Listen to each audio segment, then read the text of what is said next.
আজকের ভিডিওতে আমরা মৌলিক ও যৌগিক সংখ্যা সম্বন্ধে জানব। মৌলিক সংখ্যা হলো সেই সংখ্যাগুলি যেগুলিকে আমরা এক এবং সেই সংখ্যা ছাড়া অন্য সংখ্যা দিয়ে ভাগ করলে ভাগশেষ থেকে যায়। যেমন 3, 7, 11। 3কে যদি আমরা 3 দিয়ে ভাগ করি তবে কোনো ভাগশেষ থাকে না, এবং 3 যদি আমরা 1 দিয়ে ভাগ করি তাহলে সম্পূর্ণরূপে ভাগ যায়, কোনো ভাগশেষ থাকে না। কিন্তু 3 যদি আমরা 2 দিয়ে ভাগ করি তাহলে 1 ভাগশেষ থেকে যায়, অর্থাৎ 3 1 এবং 3 দিয়েই সম্পূর্ণরূপে বিভাজ্য। অন্য আর কোনো সংখ্যা দ্বারা 3কে ভাগ করা যায় না। এই জন্য 3 হচ্ছে মৌলিক সংখ্যা। আর যৌগিক সংখ্যা হলো সেই সংখ্যাগুলি যেগুলিকে আমরা 1 এবং সেই সংখ্যা ছাড়াও অন্য সংখ্যা দিয়ে ভাগ করতে পারি। যেমন 10, 12, 6, 8।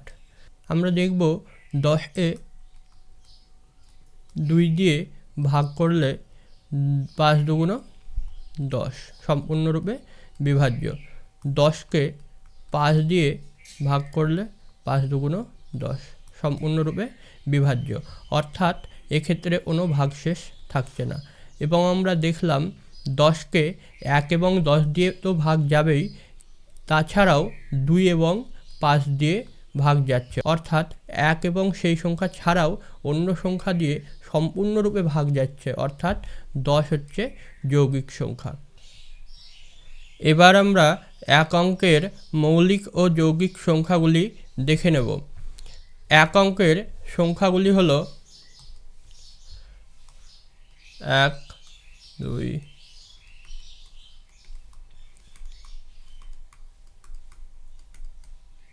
3। তাহলে প্রথম সংখ্যা হচ্ছে 1।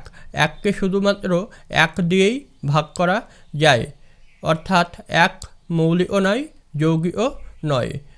তারপরের সংখ্যা 2। 2কে 2 আর 1 ছাড়া অন্য সংখ্যা দিয়ে ভাগ যায় না, অর্থাৎ 2 হচ্ছে মৌলিক সংখ্যা। 3। 3কে 3 আর 1 ছাড়া ভাগ যায় না, 3ও মৌলিক সংখ্যা। 4। 4কে 1 এবং 4 ছাড়াও 2 দিয়ে ভাগ যায়, অর্থাৎ 4 হচ্ছে যৌগিক সংখ্যা। 5কে 1 এবং 5 ছাড়া যায় না, 5 মৌলিক। 6 যৌগিক। 7 মৌলিক এবং 8 যৌগিক। 9ও যৌগিক। 9কে 9 এবং 1 ছাড়া 3 দিয়ে ভাগ যায়, অর্থাৎ 9 হচ্ছে আমাদের যৌগিক সংখ্যা। এরপরে ক্ষুদ্রতম ও বৃহত্তম। সবথেকে ক্ষুদ্রতম মৌলিক সংখ্যা হচ্ছে 2। ক্ষুদ্রতম মৌলিক 2, এবং আমরা বলতে পারি এটি এক অঙ্কেরও ক্ষুদ্রতম মৌলিক। এক অঙ্কের বৃহত্তম মৌলিক সংখ্যা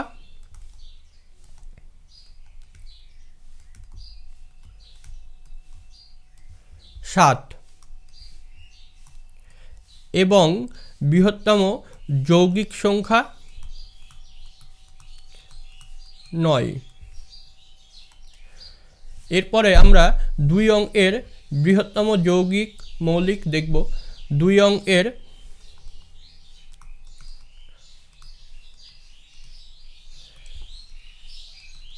বৃহত্তম